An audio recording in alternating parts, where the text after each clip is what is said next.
నమస్తే తెలుగు న్యూస్కి స్వాగతం. నిన్న చంద్రబాబు నాయుడు గారు 1995లో ముఖ్యమంత్రిగా పదవి బాధ్యతలు చేపట్టి నిన్నటికి 30 ఏళ్ళు అయిన సందర్భంగా చాలా టీవీ ఛానల్స్ చాలా డిబేట్స్ పెట్టాయి. అందులో ప్రత్యేకంగా సాక్షి ఛానల్ ఓ డిబేట్ని పెట్టింది. అందులో ఇద్దరు సీనియర్ జర్నలిస్టులు లక్ష్మీపార్వతి గారు కూర్చున్నారు. ఆ డిబేట్ టైటిల్ ఏంటంటే అసమర్థతే అతని ఆయుధం, చంద్రబాబు పొడిచాడు నిలిచాడు అని పెట్టుకొచ్చారు. అక్కడ చంద్రబాబు ప్లస్ హరికృష్ణ ఫోటోలు అందులో ఆ టైటిల్లో మనం చూడవచ్చు అనమాట, థంబ్నెయిల్లో. అంటే ఎవరి అసమర్థత ఎవరికి ఆయుధం అయ్యింది అంటే సాక్షి కోణంలో చూసినప్పుడు, లేదా అక్కడ కూర్చొని ఇద్దరు సీనియర్ జర్నలిస్టులు లక్ష్మీపార్వతి గారి కోణంలో చూసినప్పుడు, దాంతోపాటు వెన్నుపోటుకు 30 ఏళ్ళు ఇదే విషయాన్ని ఈ 30 ఏళ్ళుగా పదే పదే చెప్తూ వచ్చారు కదా. మళ్ళీ 30 ఏళ్ళు అవుతున్న సందర్భంగా కూడా అదే థంబ్నెయిల్ పెట్టి వెన్నుపోటుకు 30 ఏళ్ళు అని పెట్టడం అంటే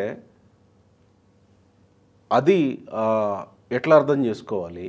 దాంతోపాటు ఎవరి అసమర్థత ఎవరికి ఆయుధం అయ్యింది? హరికృష్ణ చంద్రబాబు ఫోటోలు పెట్టడాన్ని ఎట్లా అర్థం చేసుకోవాలి?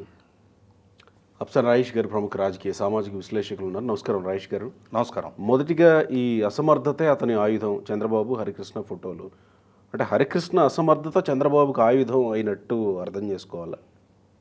ఇక్కడ చాలా ప్రధానంగా చెప్పుకోవాల్సిన అంశం ఏంటి అంటే,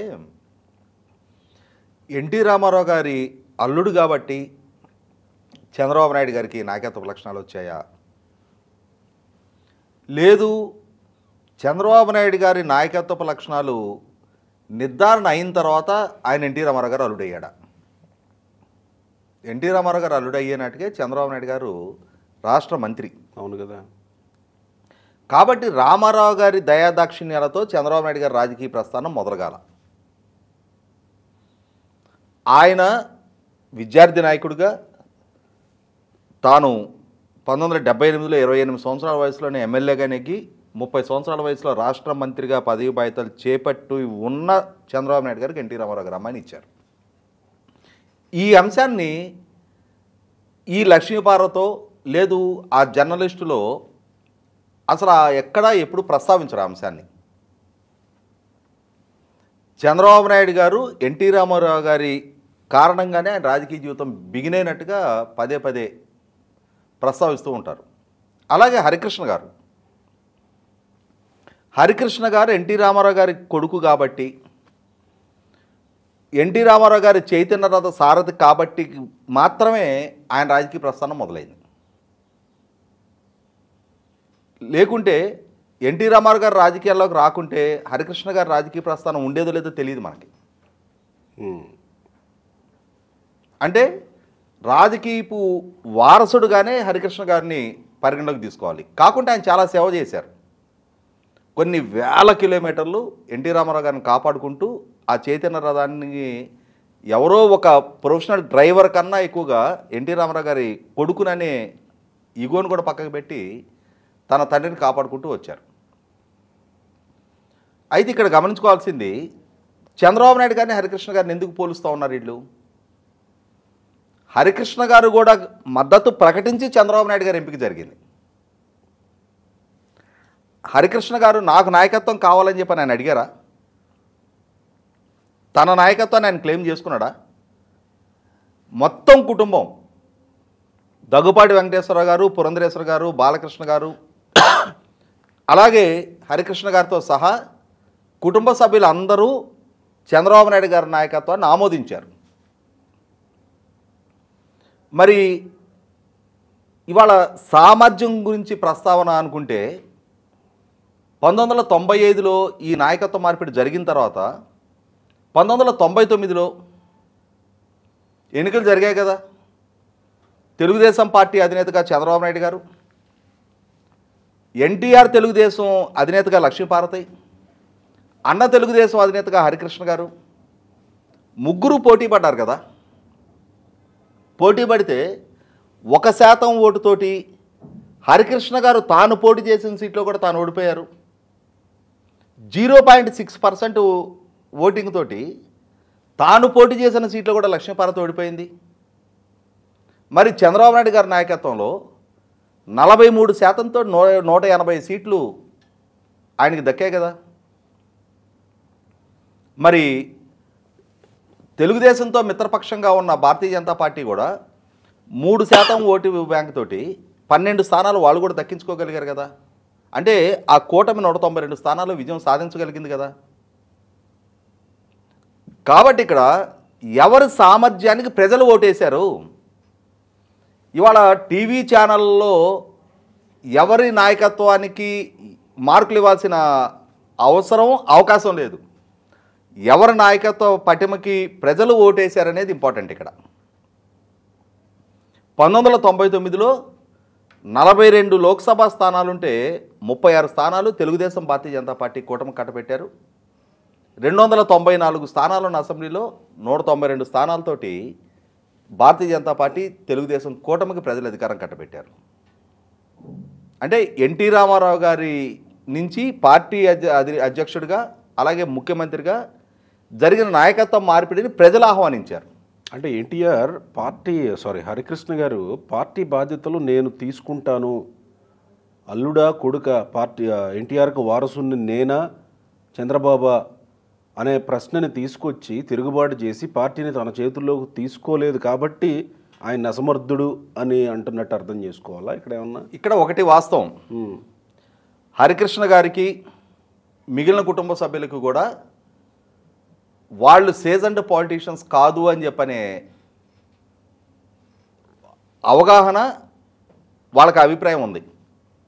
ఆ కుటుంబంలో సమర్థవంతమైన రాజకీయ నాయకుడిగా, నాయకత్వపు లక్షణాలు కలిగిన నాయకుడిగా చంద్రబాబు నాయుడు గారిని వాళ్ళందరూ గుర్తించారు. కాబట్టి పార్టీ అధ్యక్ష బాధ్యతలు చంద్రబాబు నాయుడు గారికి కుటుంబ సభ్యుల ఆమోదంతో కట్టబెట్టబడింది. ముఖ్యమంత్రి పదవి కూడా పార్టీ శాసనసభ్యులు మాత్రమే కాకుండా కుటుంబ సభ్యులు అందరూ కూడా కలిసి తీసుకున్న నిర్ణయం. కాబట్టి ఇక్కడ హరికృష్ణ గారు తనకి పార్టీ అధ్యక్ష బాధ్యతలు కావాలి అని చెప్పని ఆయన పోటీ పడ్డది. ఇప్పుడు అసలు ఇంకొక మాట మాట్లాడుకుంటే అసలు ఈ లక్ష్మీపార్వతి ప్రమేయాన్ని మొట్టమొదట విభేదించింది హరికృష్ణ గారు కదా.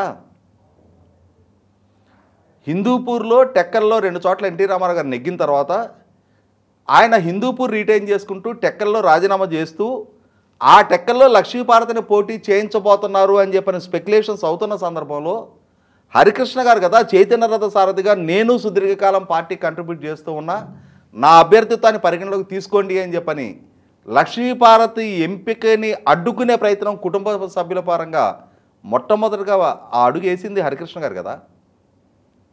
హరిసేన పేరట లక్ష్మీపార్వతి ప్రమేయాన్ని విభేదిస్తూ ఎన్టీ రామారావు గారి నిర్ణయాల పట్ల విభేదిస్తూ మొట్టమొదట రాష్ట్రవ్యాప్త పర్యటన చేసింది హరికృష్ణ గారు కదా. కాబట్టి ఇవాళ హరికృష్ణ గారి పట్ల ఏదో లక్ష్మీపార్వతికి సానుభూతి ఉన్నట్టు, లేదు హరికృష్ణ గారికి ఏదో లక్ష్మీపార్వతి పట్ల అంటే సాన్నిధ్యం ఉన్నట్టుగా ఇవాళ హరికృష్ణ గారు చనిపోయారు, రామారావు గారు చనిపోయారు. ఆ రామారావు గారు సతీమణి అని చలమణవుతూ జగన్మోహన్ రెడ్డి పంచన చేరుండి ప్రజల చేత చేత్కారానికి గురయ్యుండి ఇవాళ 0.6% ఓటు బ్యాంక్ నీకు వచ్చింది. నువ్వు నీ పార్టీని రద్దు చేసుకున్నావు. నువ్వు సుదీర్ఘకాలం రామారావు గారితో విభేదించిన కాంగ్రెస్ పార్టీ నాయకత్వం పంచన చేరావు. రాజశేఖర రెడ్డి పంచన, రాజశేఖర రెడ్డి కొడుకురు పంచన చేరావు. ఎమ్మెల్యేగా గెలిచిందిగా, అది ఇప్పుడు అది 96లో ఉప ఎన్నికల్లో గెలిచింది, ఉప ఎన్నికల్లో నెగ్గింది. రామారావు గారి పేరిట ఏర్పాటు చేయబడ్డ హెల్త్ యూనివర్సిటీకి ఆ పేరు తొలగించి రాజశేఖర రెడ్డి గారి పేరు పెట్టుకుంటున్న నిర్ణయాన్ని సమర్థించావు నువ్వు.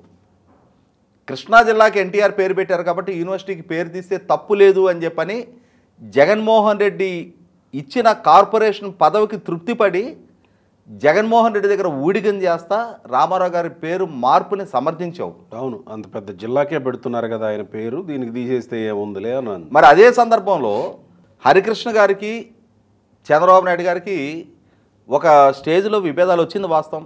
హరికృష్ణ గారు చంద్రబాబు నాయుడు గారి నాయకత్వంతో విభేదించింది వాస్తవం. ఆయన తాను సొంతంగా పార్టీ ఏర్పాటు చేసుకున్నది వాస్తవం. ఆయన కూడా తాను పోటీ చేసిన స్థానంలో నెగ్గలేకపోయింది వాస్తవం. అదే ఎన్నికల్లో లక్ష్మీపార్వతి తాను ఒక పార్టీ తరఫున 294 స్థానాల్లో పోటీ చేసింది వాస్తవం. ఆ ఎన్నికలో లక్ష్మీపార్వతి కూడా స్వయంగా ఓడిపోయింది వాస్తవం. కాబట్టి ఇక్కడ చంద్రబాబు నాయుడు గారి నాయకత్వానికి శ్రేణులు ఆమోదం తెలిపాయి, పార్టీ ఆమోదం తెలిపింది, లెజిస్లేచర్ పార్టీ ఆమోదం తెలిపింది, ప్రజలు ఆమోదం తెలిపారు. కాబట్టి 1995 తర్వాత ఇప్పటి వరకు జరిగిన 6 ఎన్నికల్లో ఆయన పోటీ చేయడం జరిగింది. 3 ఎన్నికల్లో నెగ్గారు, 3 ఎన్నికల్లో ఓటమి చెందారు. అంటే ఎమ్మెల్యేగా ఆయన గెలిచారు, పార్టీ ఆయన పార్టీ అధ్యక్షుడిగా 6 ఎన్నికల్లో పోటీ చేయడం జరిగింది. 6 ఎన్నికల్లోనూ ఆయన శాసనసభ్యుడిగా నెగ్గారు. కానీ 3 ఎన్నికల్లో పార్టీని విజయ తీరాలకు చేర్చగలిగారు. 3 టర్ములు ప్రధాన ప్రతిపక్ష నాయకుడిగా, 3 టర్ములు ఈ రాష్ట్ర ముఖ్యమంత్రిగా కొనసాగుతూ ఉన్నారు. కాబట్టి ఇవాళ చంద్రబాబు నాయుడు గారి నాయకత్వానికి ప్రజామోదం దక్కింది. డెమోక్రసీలో జనతా జనార్దన్ అంటారు. ప్రజలే దేవుళ్ళు, ప్రజలే అంతిమ నిర్ణేతలు. ఇవాళ ప్రజామోదం దక్కిన చంద్రబాబు నాయుడు గారిని సాక్షి ఛానల్లోనూ, సాక్షి పత్రికల్లోనూ వెన్నుపోటుకు 30 సంవత్సరాలు అని చెప్పని నేను వైఎస్ఆర్సీపీ అఫీషియల్లో ఒక పాడ్కాస్ట్ ఇవాళ ఉదయం చూశాను. నేను అది పబ్లిష్ అయ్యి 14 గంటలు ఎంతో గడుస్తోంది, 58 వ్యూస్ వచ్చినాయి. అంటే వీళ్ళ ప్రచారాలకి ప్రజల్లో ఉన్న ఆదరణ అది. ఇక్కడ ప్రజల్లో కూడా ఇంకా చాలా అంశాలు చర్చించుకుంటూ ఉంటున్నారు. ఎవరిది వెన్నుపోటు? తాను జైలు పాలయ్యి ఉండగా తన కోసం 3200 కిలోమీటర్ల పాదయాత్ర చేసిన షర్మిల గారిని ఎటువంటి రాజకీయపు గుర్తింపు గౌరవం ఇవ్వకుండా పార్టీ నుంచి, ఇంటి నుంచి వెళ్ళగొట్టిన జగన్మోహన్ రెడ్డిది వెన్నుపోట, లేదు చంద్రబాబు నాయుడు గారిది వెన్నుపోట అంటున్నారు. అదే సందర్భంలో తన ఆబ్సెన్స్లో పార్టీ కోసం కష్టించి ప్రచారం చేసి జగన్మోహన్ రెడ్డి గారు జైల్లో ఉన్న సందర్భంలో నాడు ఉప ఎన్నికల్లో ప్రచార బాధ్యతలు మొత్తం భుజస్కంధాల మీద వేసుకొని జగన్మోహన్ రెడ్డి బెయిల్ తీసుకొని బయటకు వచ్చేటప్పటికి పార్టీని ఒక స్థాయిలో నిలబెట్టిన తల్లి మీద ఇవాళ సరస్వతి పవర్ అండ్ ఇండస్ట్రీస్ ఇష్యూలో ఎన్సీఎల్టీలో కేసేసి ఇవాళ ఆమెని కోర్టుకి ఇడ్చి ఆమెకి ఇచ్చిన గిఫ్ట్ డీడ్ని మళ్ళీ తిరిగి రద్దు చేసుకున్న జగన్మోహన్ రెడ్డిది వెన్నుపోట, ఎవరిది వెన్నుపోటు అని చెప్పని వాళ్ళ ప్రజలు కూడా ప్రశ్నిస్తూ ఉన్నారు. అదే సందర్భంలో 2019 ఎన్నికలకు ముందు మా చిన్నాయన్ని చంద్రబాబు నాయుడు హత్య చేయించాడు అని చెప్పని గుండెలు బాదుకొని తాను అధికారంలోకి వచ్చిన తర్వాత ఆ హత్య కేసు విచారణకు ప్రతిబంధకాలు సృష్టిస్తున్నాడు అని చెప్పని ఆ చిన్నాయన కుమార్తె హైకోర్టుని అప్రోచ్ చేసి సిబిఐ విచారణ చేయించుకుంటే ఆ సిబిఐ విచారణలో సూతదారులు అని చెప్పని నిర్ధారణ చేసిన వ్యక్తుల్ని కాపాడుతున్నది జగన్మోహన్ రెడ్డి అని చెప్పని పదే ఆరోపణలు ఎదుర్కొంటున్న జగన్మోహన్ రెడ్డి అదే తన సొంత పత్రికలో ఆ చిన్నాన్న కుమార్తెకి ఆ హత్య కేసుని ఆపాదిస్తూ కథనాలు రాయించి ఆ చిన్నాన్న వ్యక్తిత్వ హననానికి పాల్పడుతూ ఆయనకి ఎక్స్ట్రా మ్యారిటల్ అఫైర్స్ ఉన్నాయి, ఎక్స్ట్రా సంతానం ఉన్నారు అని చెప్పని ఆయన వ్యక్తిత్వాన్ని పలచం చేసే కథనాలు రాయించిన జగన్మోహన్ రెడ్డిది వెన్నుపోట, ఎవరిది వెన్నుపోట అని చెప్పని కూడా ప్రజలు ఇవాళ ప్రశ్నిస్తూ ఉన్నారు. ఈరోజు చూసారా వైఎస్ఆర్ ఇవాళ 16వ వర్ధంతి, అక్కడ వచ్చి నివాళులు అర్పించే కార్యక్రమంలో విజయమ్మ వచ్చి హక్ చేసుకుని ముద్దు పెడుతుంటుంది కదా ఆమె సహజంగా ప్రతిసారి. అలా చేసే ప్రయత్నంలో ఆమె దగ్గరకు వచ్చారు. కానీ ఎందుకో జగన్మోహన్ రెడ్డి ఆమెని రిసీవ్ చేసుకునే దీంట్లో ఒక రకంగా తోసేసినట్టే చేతులు అడ్డం పెట్టి కనీసం ఆమె వైపు కూడా చూడకుండా ఆ పరిస్థితి చూసినప్పుడు ఒక తల్లి బిడ్డకి ఇలాంటి పరిస్థితి వచ్చిందంటే ఎవరికైనా కాస్త మనసుతో స్పందించే వాళ్ళకి ఎవరికైనా కొంత చలిస్తారు. మరి ఆ జగన్మోహన్ రెడ్డి సతీమణి యాజమాన్యంలో ఉన్న సాక్షి పత్రికలో, సాక్షి ఛానల్లో ఈ లక్ష్మీపార్వతనో, కొమ్మినేని శ్రీనివాసనో, దేవులపల్లి అమర్ లాంటి వాళ్ళని కూర్చోబెట్టి జరిపే ఈ చర్చల్లో ఉన్న హేతుబద్ధత ఏంటి అనేది, వాటికి ఉన్న శాంటిటీ ఏంటి, వాళ్ళ చర్చలకు ఉన్న విలువేంటి అనేది వాళ్లే సమాధానం చెప్పాలి.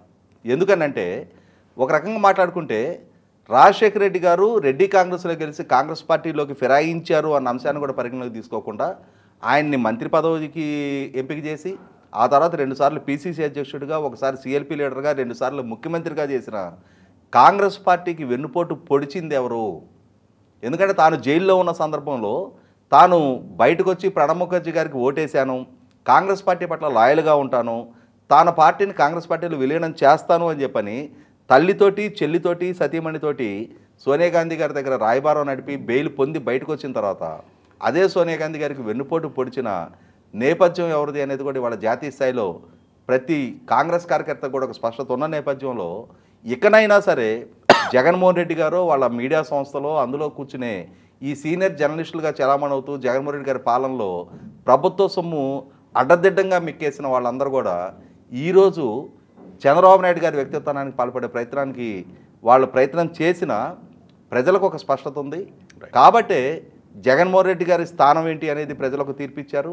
చంద్రబాబు నాయుడు గారి స్థానం ఏంటి అనేది 3 దశాబ్దాలుగా ప్రజలు తీర్పిస్తూనే ఉన్నారు. రైట్ అండి.